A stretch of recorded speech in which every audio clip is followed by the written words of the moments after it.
I'll be traveling in the afternoon. Okay. Yeah. I have Can you put your this side yesterday. Yeah. Okay, Rennie. Yes, thank you. Thank you very much for being here. It's very nice to meet you. It's a pleasure. So what I'm doing is I'm working on a timeline on the Netherlands and Kenya International Cooperation. And the Rural Domestic Water Supply and Sanitation Program is one of the case studies that I'm working on. Oh, yeah. So when did you get involved in the program? When did you start working there? I started working the program in I think 1991. I think so. Yeah. 1991. Was that the same time that you also joined? Yeah. In fact, I started there, and then I. Is it right, Alfred? Then I think we met because you were at that time in the ministry, and you were the representative of the ministry dealing with the project. And then we convinced Alfred to take a paid leave, I think, from the ministry to join the project.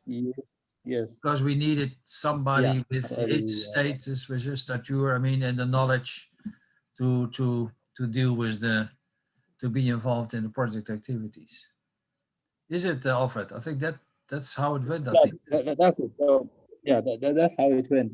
I think in 1990, I came to Kisumu, and I was involved in the program. Then we had this series of capacity building, which was being conducted in the program area. I think after that, in 1991, I joined the program after taking a leave of absence from the Ministry of Planning. And by that time, Job was already exactly was leading the team from BKH at that time. Yes. Yeah, that's right.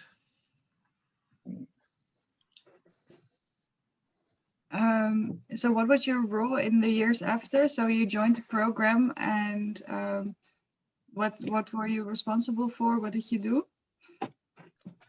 Basically, I was responsible for institutional development activities within the program, and this focused a lot on the relationship between the government, various government departments, and the program, and also doing capacity building for effective delivery of the project, because you'd appreciate there was quite a distinct difference between the rural domestic water supply phase 1 and the phase 2, which we were involved in.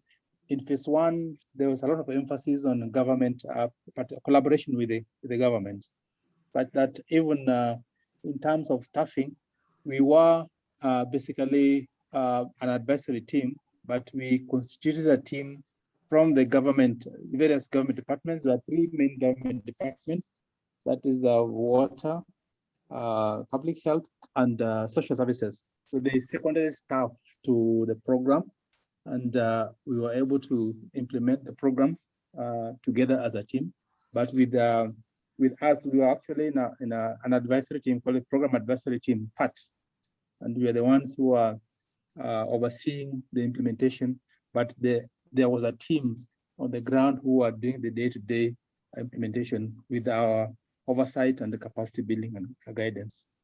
So I was in charge of institutional development. There was also another team which was in charge of water engineering. Then there's a team in charge of public health and the aspects of hygiene and sanitation and so on. Then there was another team or an advisor in charge of community organization and capacity building. So the grassroots level.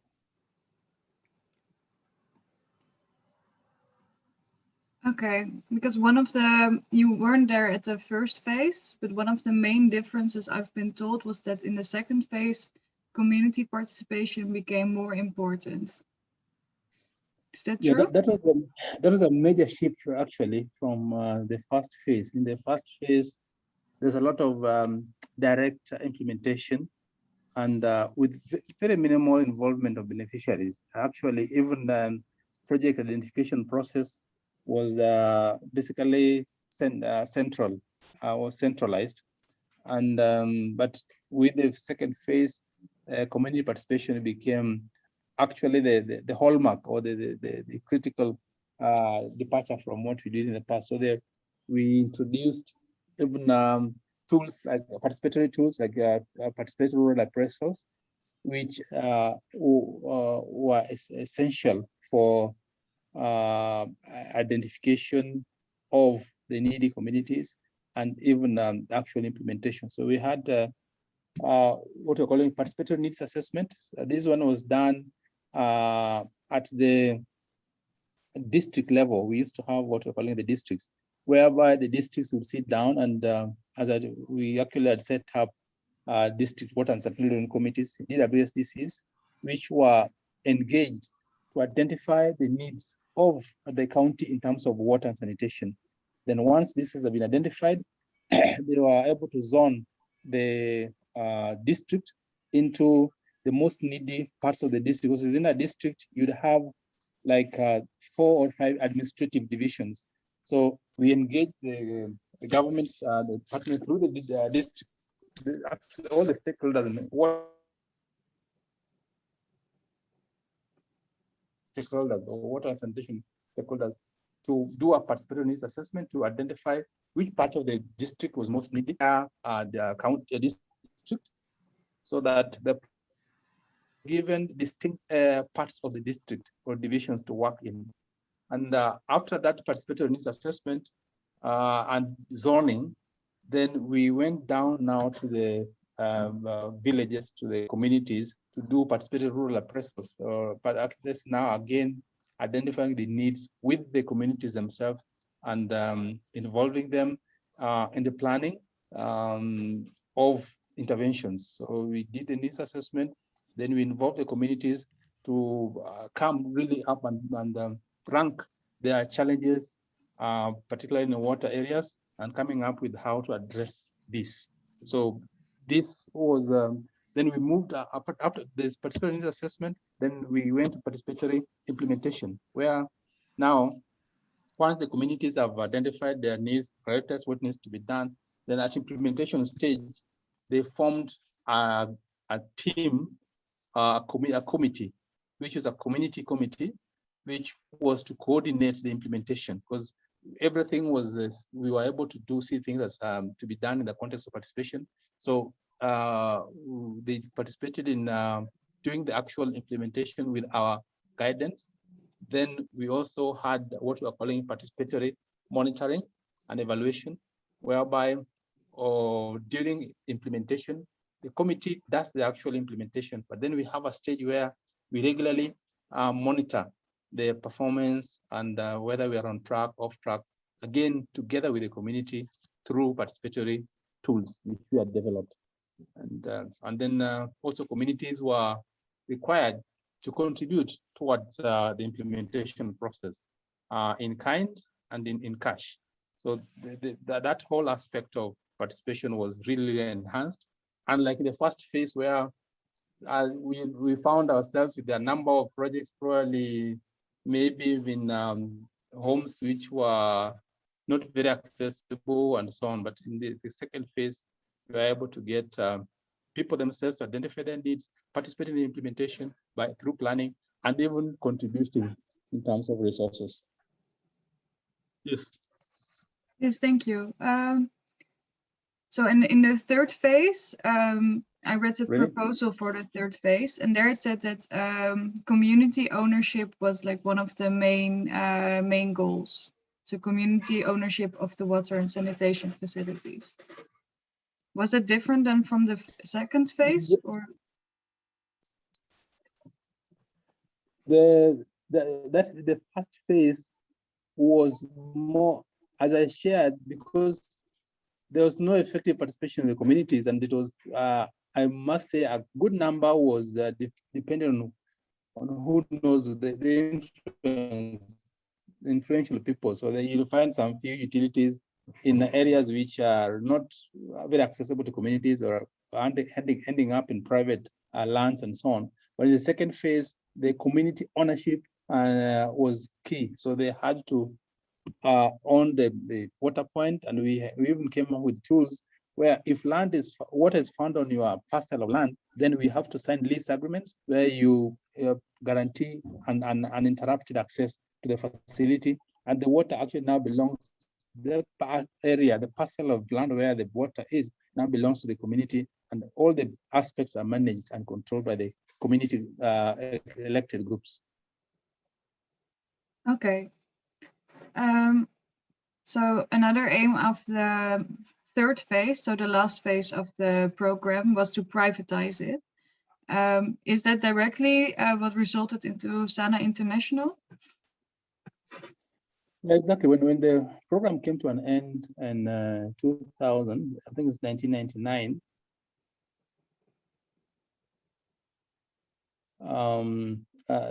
in line with that original goal of having a kind of a private entity to continue with the process, that's how SANA came into being. And it was a decision made collectively by the Dutch embassy and the Kenya government.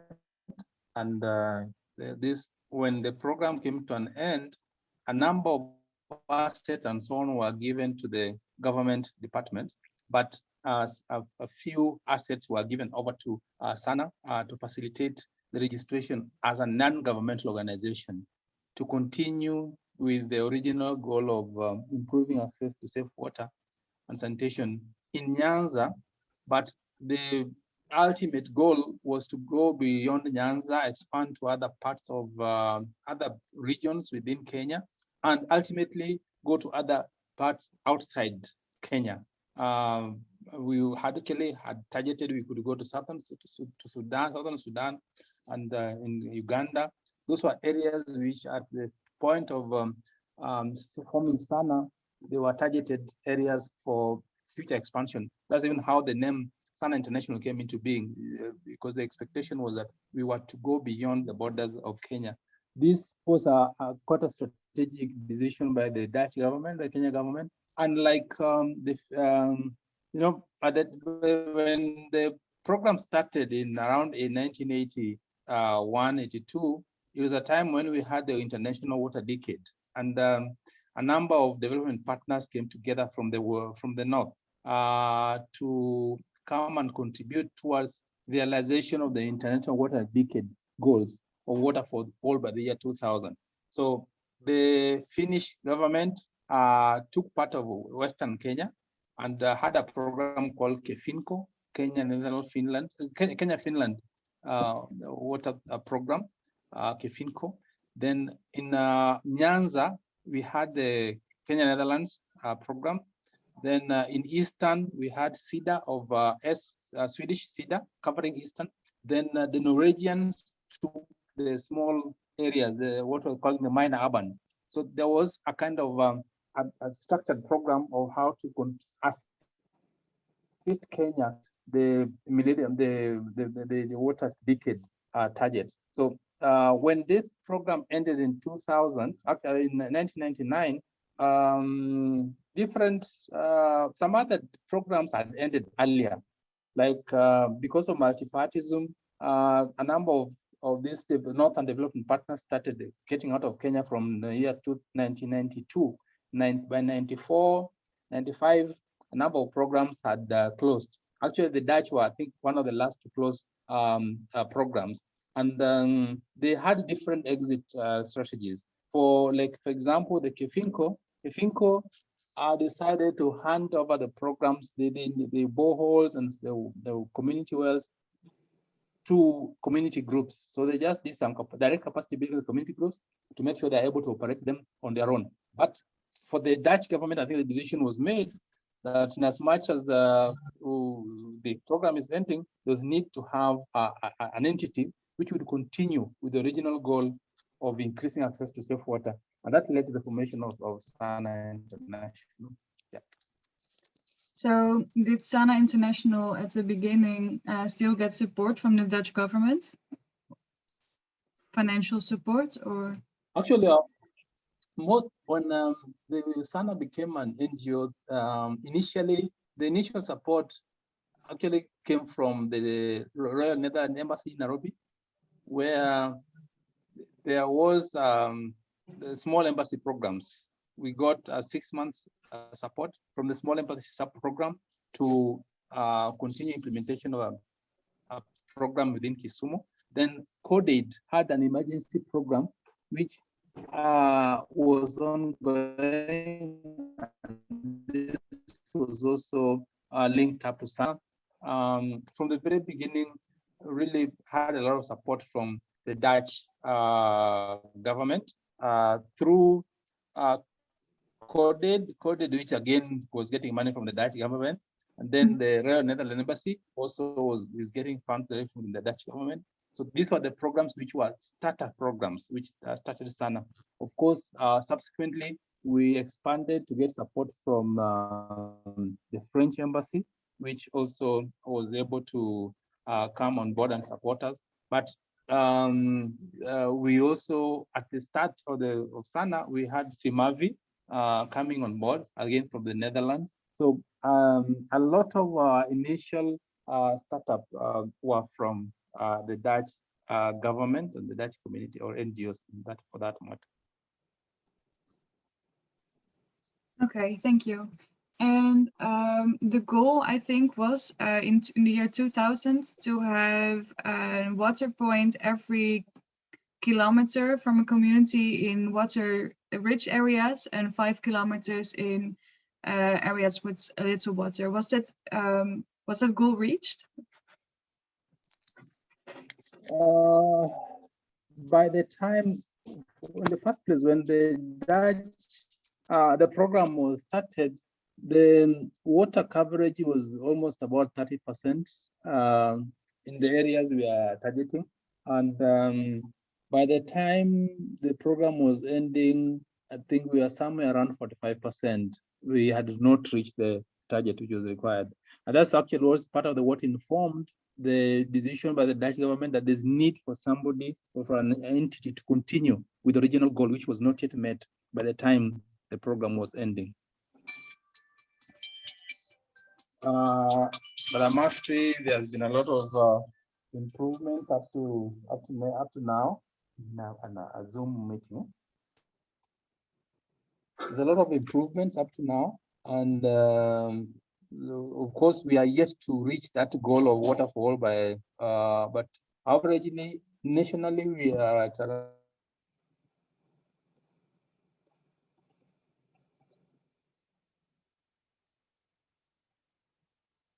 around 58%. That's where we are at the moment. So the goal is still far from being met.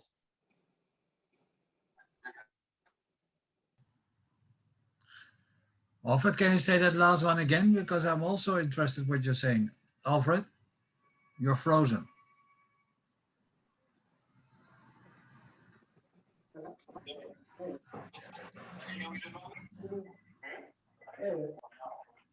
Hello? Okay. Yeah, I think your connection froze. Can you repeat the last thing you said? There's a problem. There's another incoming call. Let me just disconnect it in a minute. I was using the net. Take de call. Dus hij moet ook even in de camera kijken, hè, Rianne? Want hij duikt steeds. Als hij gewoon naar de camera blijft kijken, dan, of je neemt het niet op. Neem je het ook op? Ja, ik neem het wel op, ja. Anders is het niet bij te houden, denk ik. Nee, maar misschien als je een stukje kan, als je in de camera kijkt, dan kan je zo'n stukje ook gebruiken misschien. Want nu zit hij, ik zie alleen het puntje van zijn hoofd. En vraagt of hij die camera op zijn gezicht wil zetten.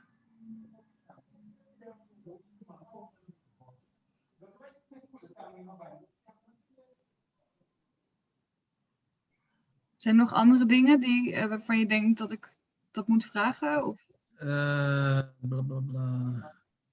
Ja, wat hij zelf succesvol vindt van het hele programma en of dat sustainable is wat ze nu doen. Want dan gaat hij waarschijnlijk ook zeggen dat ze gewoon nu een commerciële tent oprichten. Want de vraag is of je in de discussie moet komen of NGO's nog wel een leven hebben. Dus eigenlijk een beetje de trend door het hele programma, of hij dat kan aangeven. Sorry.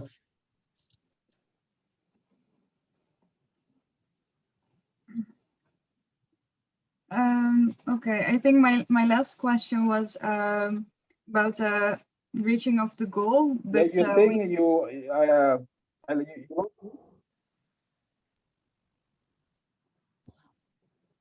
yes, as I said, by the time maybe I switch off the video to make. No, I think that it's the video is nice. It's not your voice is okay, but I mean the point is also, Alfred, if you look like this, we can see you. Otherwise, you see only the top of your head.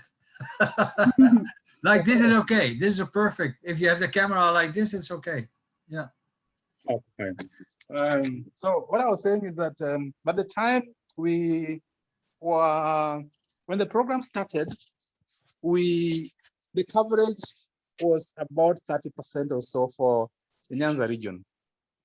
And I think nationally it was almost around 30% safe water coverage. But by the time the program was ending, there was quite a bit of improvement in terms of water coverage, and we were almost at 45% or so.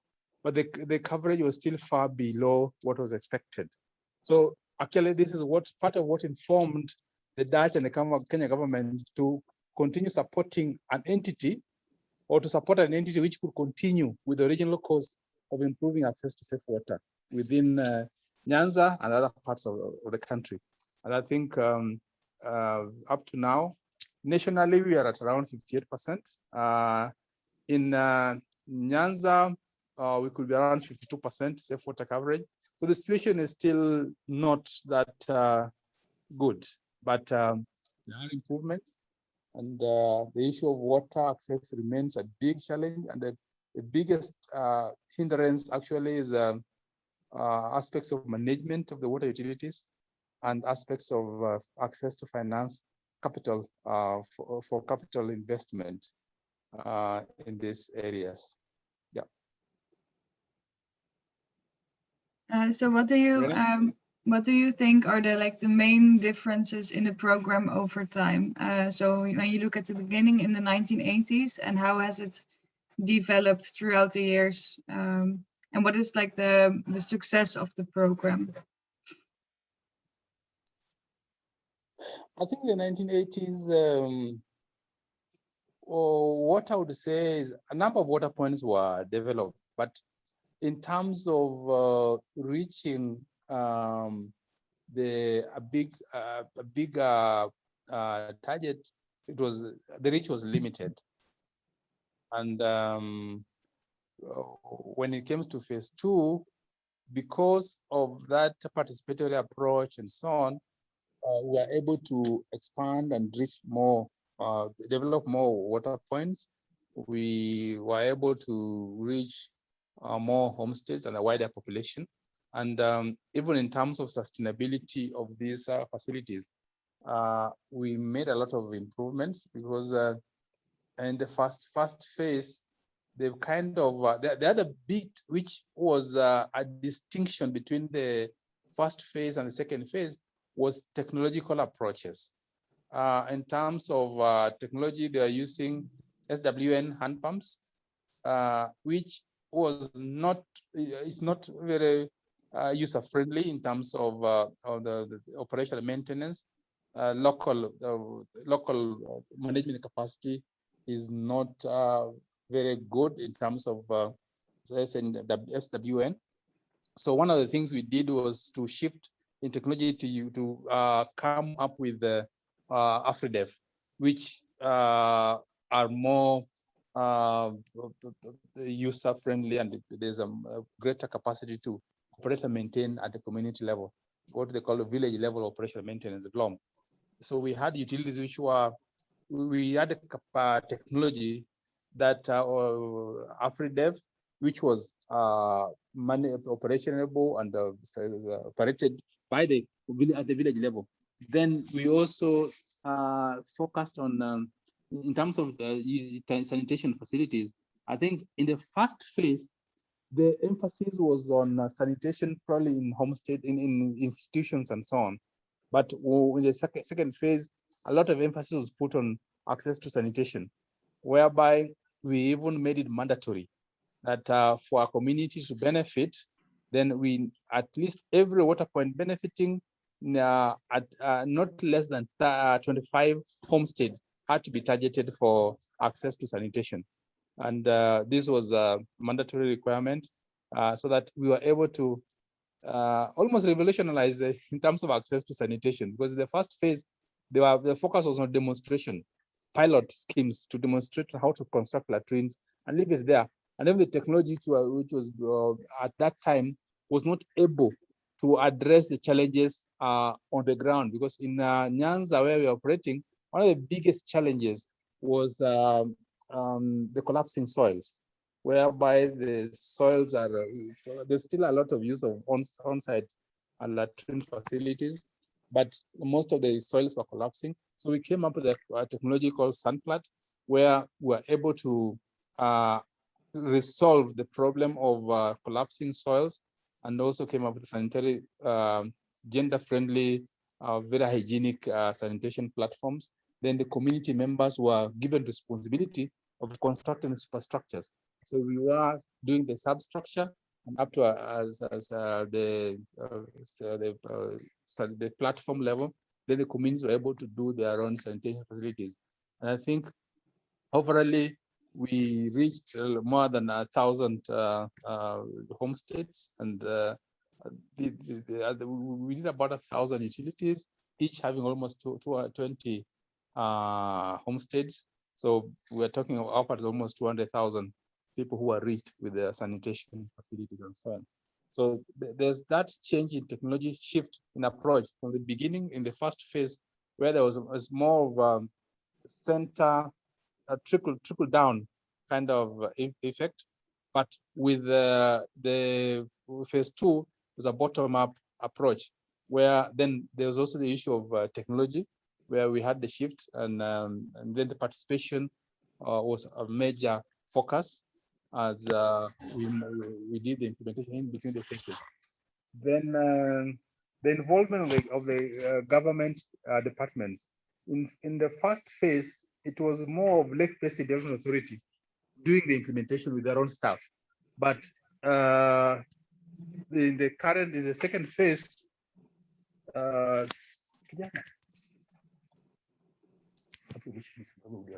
the second phase, we were able to do all the involve all the government departments and all the institutions which are on the ground. I think, but when we came to SANA, the NGO, there was a bit of a shift in focus. We in the first and second phase, the focus was on rural water, rural communities only. But in when it came to the phase of SANA, the focus was on rural, peri-urban, and informal settlements. We are focusing on the needy, but the needy are found in rural areas, needy found in peri-urban areas, and needy found in the informal settlements, which again in the first two phases, we did not target informal urban areas. But in the second, with the SANA now, we've had a lot of focus on the urban areas, but in the urban areas, only the peri-urban who are actually very underserved, and the informal settlements. So that's another major shift when it came to SANA. And then also in the phase when SANA came into being, we did not focus on Nyanza only, but we expanded to parts of Rift Valley along the initial vision, which was to do Nyanza, then expand to other parts of Kenya. So we've been able to expand our area of scope to include western parts of Western Kenya and parts of Rift Valley. Then again, in terms of funding, we diversified our funding sources. While in the program phase, the main funding only came, the funding exclusively came from the Dutch government and a bit of a contribution from the national Kenya government. But with the oncoming of SANA, we now had, we diversified our funding sources to include bilateral partners and bilateral partners from the American continent, where we had development partners, water partners, Millennium Water Alliance coming on board, Coca-Cola coming on board to assist, to partner with SANA. Then we also had the WaterCan, which is based in, initially was, WaterCan was based in Canada. Later on, transformed to Water Aid Canada. So that is, we had those bilateral programs, but then we also diversified to multilateral programs, whereby we were able to get funding support from UNICEF, which as SOFA and ROCOD remains to be the major in terms of funding portfolio, major funding source for SANA. And then we also had a very good partnership with the UN Habitat.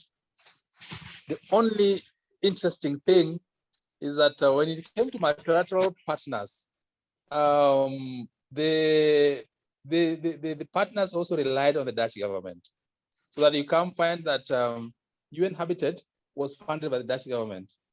UNICEF was also funded by the Dutch government.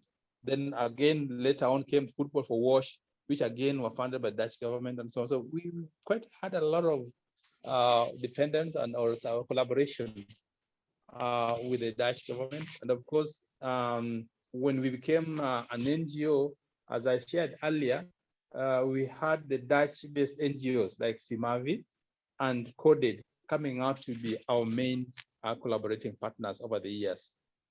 But then somewhere around 2012, things started to change. 2011, 2012, when the Dutch government policy changed from aid to trade. That things started to change a bit in our donor environment. I must say almost to the negative, because like Coded had to cut short the program they already had with us. And we had to now shift in terms of what we are doing to start emphasizing on collaboration with other development partners. The private sector involvement became a critical consideration in our partnership. But amidst all this, also there are positives, because this shift in Dutch policy saw the entry into Kenya of other partners who are not there initially, like Vitens. We now, we are able to organize a forum for Dutch organizations to come and explore collaboration with the Kenyan partners, particularly the ones who are the private sector. Actually, we are really proud that from that initiative, Vitens has come out to be one of the strongest development partner of the water service utilities within Kenya. We also were able to bring in organizations like Waste and the other cycling out of poverty and so on. There are a number of the development private oriented development partners from Netherlands whom we were able, through support the collaboration with the Coded. You know, when this government shift came, they also now started a program called Urban Matters program within Coded, and SANA was the main link. We were able to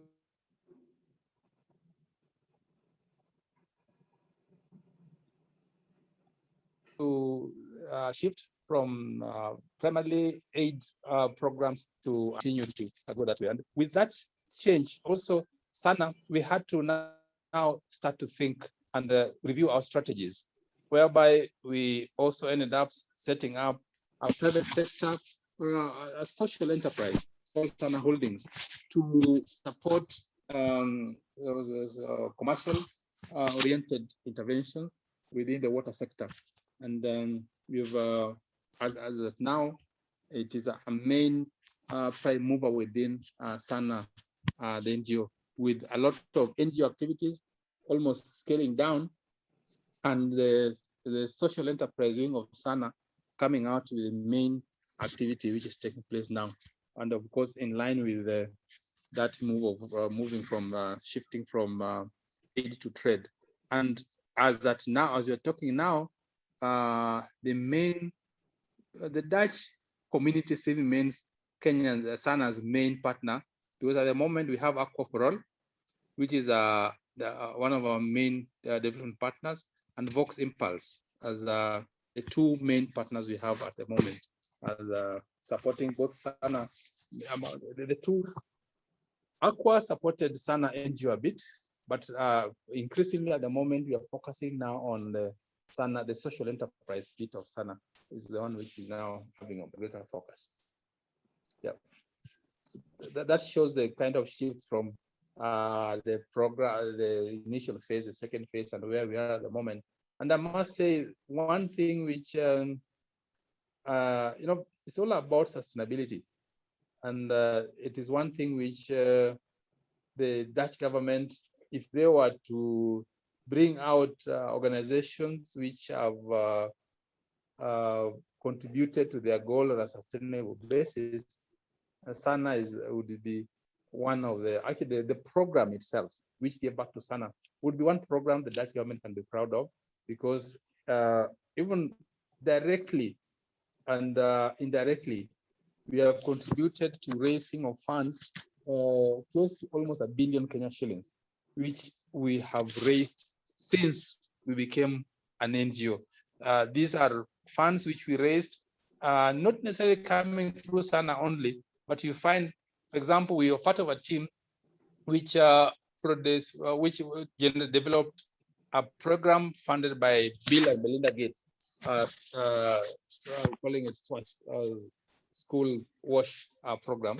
And this is a program which benefited almost 1,000 learning institutions, giving them water, giving them sanitation and hygiene programs, and so on. So that's a program which brought in a lot of money. But apart from that, we've been partners in developing a number of programs which has brought in a lot of money into the wash sector. Yeah, and even in terms of population served, I think even beyond the money, the number of facilities which have been supported and are continuing to support to provide access to safe water and sanitation is something somebody can be proud of. I sometimes feel quite proud when I go to communities and find even like, for example, the technology we came up with, the Sunflower technology. You are going to a community 20 years down the line and you find the facility, the toilet facilities are still there. And right now, a number of development partners within Kenya, be it World Vision, CARE, and so on, have adapted that technology which was developed by the Rural Domestic Water Supply Sanitation Program. And this remains, apart from the sanitation technology we developed, we also came up later with rainwater harvesting technology, which tanks, which again has been really adapted within the lake region. And we feel proud. We feel proud to have contributed that, and we remain a respected development partner within the wash sector nationally and even at the regional level. I think we're really proud. When we started the Sunflower, because we were expecting these toilet facilities to be filling after a given period of time, we were developing two parallel toilets. So there's one which we thought would be used for around 2-3 years. Then another one will shift to the other one as this one dries up or whatever. But what has come out is the first toilets which were done have continued to serve, because what happens is because this place there's rains and floods, so occasionally during the dry seasons, there's the waste is there, but later on this, what has come out is that the toilet facilities have continued to serve people. And in some schools where we did the twin latrines, the other development partners have come in to construct the other latrines to increase access. And we feel really proud of that. So and there are a number of projects we did also, which we left probably as dark boreholes. But then development partners have come on board. For example, in a community in a place called Migori here, where you find the partners like World Vision. They have come, they have looked at those facilities we developed, and now they've removed the hand pumps. And these ones are now being distributed through solar pump systems and so on to increase coverage. So do you think that the community ownership of the program, because of the participation, is one of the reasons that these facilities are still there? Exactly. That aspect of sense of ownership from the community is what has contributed to sustained operation and maintenance of these facilities.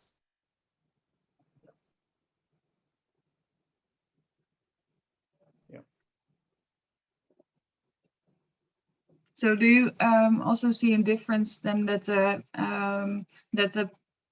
pumps that were made in the first phase, when there was less community participation, they are not being used anymore, or are they also still there? A number of them, of course, in the first place, the sanitation facilities were more or less, most of them are not being used because they were just seen as demonstrations. That was it. But for the water points, one, because of the type of pumps which were developed and because they were inappropriately sited, you find there are cases where the balls were dug in people's private land without proper engagement of the wider community. So they were seeing that even when it breaks down, they are seeing it as, that belongs to so and so. So that even when in cases where these people are allowed to access water, they are never made to even make any contribution in terms of payment.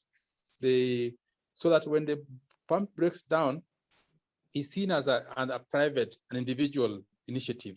But for places where the projects were done and as a community projects, when there's a breakdown, the communities collectively have been taking action to see how this can be repaired.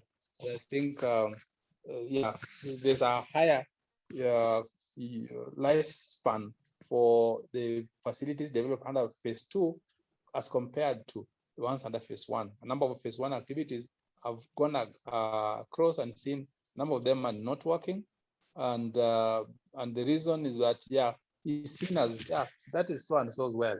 So the community often look for alternatives. Even when they get if they get an opportunity, they would rather even ask for another bowl be done for them, which is there, as opposed to the particular those ones which are done in homes, which in some cases, some of the homes were belonging to rich people, and even accessing their homes sometimes is a problem, and so on.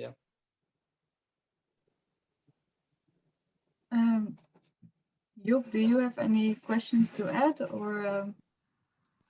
No, I'm impressed. I mean, it just gives a perfect timeline of the whole project, Alfred. I mean, Yes. I already had forgotten. I mean, I'm still there. Yeah, the trend, as Alfred says, is clear. But I mean, it's also a bit the overall trend that you see in development cooperation. I mean, I think the fact that where Alfred is focusing now on is really something that has started with the hand pump. I mean, first it was not community based. You got a hand pump, and they were put in private places, and the community was not involved. Then DHV did really very technical surveys. I mean, they made groundwater maps, and people are still asking for the maps because they were really the technical issue. When Alfred came in, I think we really made it a community part. NGOs came in, Quaho came in, Amref came in. So I mean, it was really and an important part of the program at that time also was, Alfred, if I'm right, I mean, that we look for employment at the local level. So I mean, for example, like the latrines, that they could sell blocks or they could build latrines themselves. So you got a kind of an employment. Also, the new hand pump Alfred was produced locally, so people could repair it. And then you got the trend, of course, that as I did it, I mean, that was really a right point of Alfred to talk about the aid and trade, that linkage was there, and that really I realized also now, in fact, made the big change. And then when Alfred started with Sana, started with to make it a social enterprise, just to start a consultancy firm, Sana Holdings, and all the profit would go into the NGO. That was a complete new way of thinking. But it was also, I think, in there, in fact, also Alfred or Sana is showing, in fact, really the trend that was happening in the whole development sector. And the fact that what Alfred mentioned about that 1 billion was received from other funds other than the Dutch really is something that really shows that the concept which they developed was a good concept. I mean, now you really get into the sector. Now you really get into the area that everything becomes instead of aid and trade, everything becomes trade. I mean, everything becomes commercial. And that is something, in fact, where the development agencies or the NGOs like Sana are now dealing with, is that simply you receive no aid, but you have, so you become a kind of a, instead of an NGO, you become a kind of a consultancy firm or a contracting firm. And that is a new trend which is coming up now as well. And Sana has did very, it was also one of the leading NGOs in that, because all the hand pumps, as Alfred mentioned, were replaced by solar pumps, so you could bring the water closer to the house. But at the same time, that requires a more management. The community themselves cannot do it. And then Sana started by assisting those communities with management contracts to manage the communities. So I know that whole trend is really visible in the whole program. Ik denk dat Alfred eruit is. Oh, ik weet niet of hij per ongeluk weg heeft geklikt of dat dat zijn internetverbinding gestopt is. Ik wil hem wel nog even bedanken. Ja. Moet ik, nee, ik wil even kijken of ik met FaceTime kan bellen.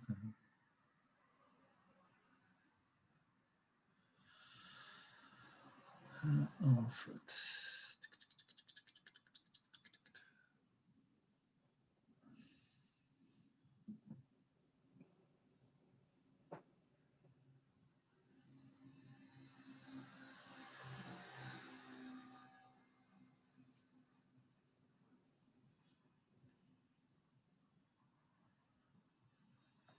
Nee, krijg hem nou niet.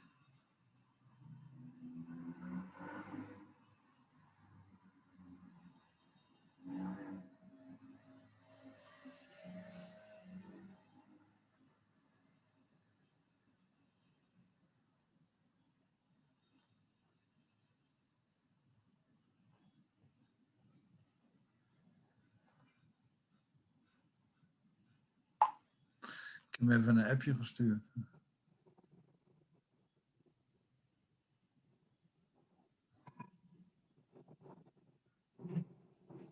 Want hij had mij ook een appje gestuurd. Zie ik, hi Job, please share the link if shared already. Had je er, ik weet niet of je er een gestuurd had. Ja, ik had er gisteren al eentje gestuurd, maar ik heb hem ook nog een keer gestuurd. Ja.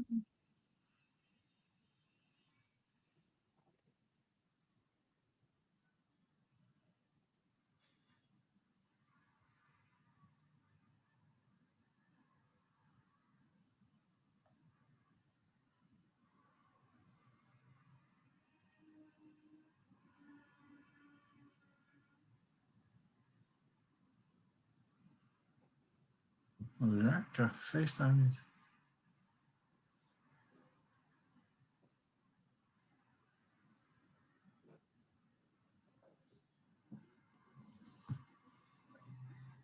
Oh, daar is hij weer. Oh, is je erbij?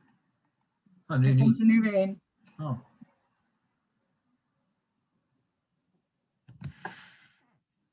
Oh ja.